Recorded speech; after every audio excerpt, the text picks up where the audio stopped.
In this session, we are discussing lost update problem under the category concurrency control. In the previous video, we have discussed what is a concurrency control, and also we have discussed that there are three potential problems in concurrency control. So they are lost update problem, uncommitted dependency, and inconsistent analysis problem. So please watch the previous video to know about what is a concurrency control. In this particular video, we are going to discuss this lost update problem. So we are going to discuss this lost update problem. Now, what is a lost update problem? Update operation of one user will be overwritten by the other user. Say user 1 has initiated transaction T1. Say user 2 has initiated transaction T2. T2 transaction is older because it has got initiated at instant T1, and T1 transaction is younger because it has got initiated at T2.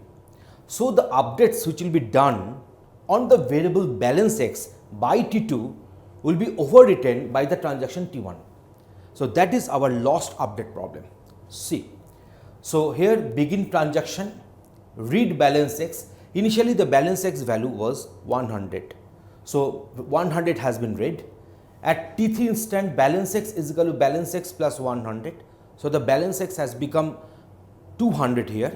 But here I shall not write 200 under the column head balance X, because only the variable instance in the memory has got updated to 200, but it has not been written back onto the database. So now write balance X, now it has become 200, and commit, it will make the change permanent. So that is the purpose of transaction T2, which is the older transaction.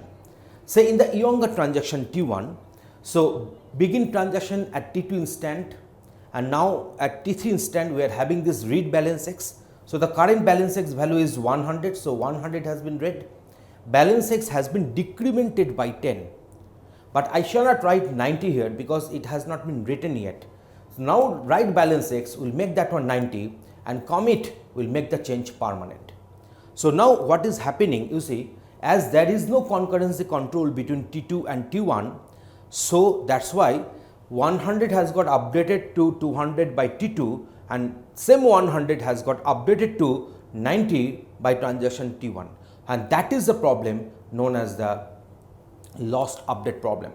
So update of one transaction, update of one user will be cancelled out by the update carried out by the another user. So as there is no concurrency control here, so this problem has occurred. So in the next video, we shall be going for uncommitted dependency problem. So please watch next videos to have the continuation and to have the knowledge over this concurrency control. Thanks for watching this video.